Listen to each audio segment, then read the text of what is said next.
नमस्कार दोस्तों, जिन्होंने भी अभी तक हमारे चैनल को लाइक और सब्सक्राइब नहीं किया है, कृपया करके हमारे चैनल को लाइक और सब्सक्राइब कर ले, क्योंकि हम अपने इस चैनल के ऊपर बहुत ही इंपॉर्टेंट वीडियो लाते हैं जो आपके बहुत ही काम के होते हैं। तो दोस्तों, आज हम बात करते हैं, भाजपा ने आगामी विधानसभा उपचुनाव के लिए उम्मीदवारों की सूची जारी की है। लीन जीन लाल जी केरल के पुत्तुपल्ली से चुनाव लड़ेंगे। इसके अलावा दारा सिंह चौहान उत्तर प्रदेश के घोसी से चुनाव लड़ेंगे।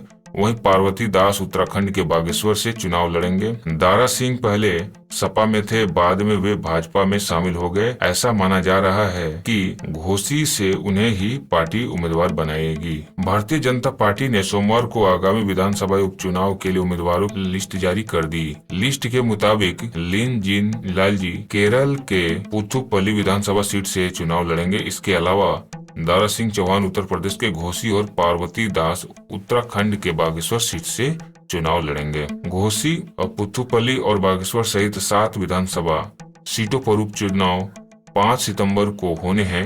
वोटों की गिनती 8 सितंबर को होगी। केरल की पुथुपल्ली विधानसभा सीट कांग्रेस के दिग्गज नेता के ओमन चांडी के निधन के बाद खाली हो गई। त्रिपुरा में 2 सीटों और झारखंड तथा पश्चिम बंगाल में एक सीट पर उपचुनाव होंगे। झारखंड में डुमरी विधानसभा सीट पर मौजूद विधायक जगन्नाथ म के निधन के बाद उपचुनाव जरूरी हो गया था। मौजूदा विधायक शमसुल हक के निधन और प्रतिमा भौमिक के इस्तीफा के कारण त्रिपुरा में बक्सा नगर और धनपुर सीटों पर उपचुनाव होगा।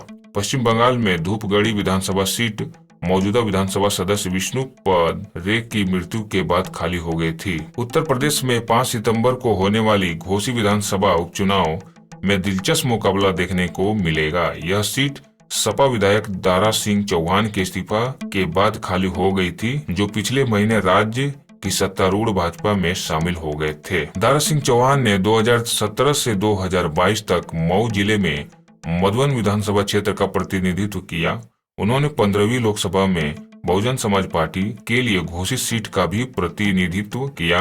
उन्हें 2014 के लोकसभा चुनाव में बीजेपी उम्मीदवार हरि नारायण राजभर ने 1.4 लाख से ज्यादा वोटों से हराया था। रालोद और कांग्रेस 2018 के बाद से ज्यादातर समय उपचुनावों में सपा का समर्थन करते रहे हैं और अब 3 दल 2024 के लोकसभा चुनावों के लिए भाजपा के खिलाफ विपक्ष भारतीय राष्ट्रीय विकास मत समावेशी गठबंधन का हिस्सा है। चूंकि बहुजन समाज पार्टी अक्सर उपचुनाव नहीं लड़ती है, इसलिए इस सीट पर सपा और भाजपा के बीच सीधी लड़ाई होने की संभावना है। इस सीट पर प्रभाव रखने वाली 2022 विधानसभा में सपा के सहयोगी सुहेल देव भारतीय समाज पार्टी भाजपा उम्मीदवार का समर्थन करेगी। चौहान की तरह एसबीएसपी भी एसपी गठबंधन छोड़कर भाजपा के नेतृत्व वाले एनडीए गठबंधन में शामिल हो गई है। घोसी में बड़ी संख्या में राजभर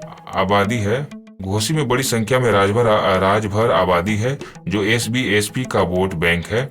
चौहान पिछली योगी आदित्यनाथ सरकार में मंत्री थे और 2022 के विधानसभा चुनाव से कुछ समय पहले उन्होंने अपना मंत्री पद छोड़ दिया था और सपा में शामिल हो गए थे। सपा प्रमुख अखिलेश यादव ने उन्हें घोसी सीट से टिकट दिया था और उन्हें जीत हासिल की थी। सुधाकर सिंह ने 2012 के विधानसभा चुनाव में सपा उम्मीदवार के रूप में घोसी सीट जीती थी, लेकिन 2017 में भाजपा के फागू चौहान से हार गए।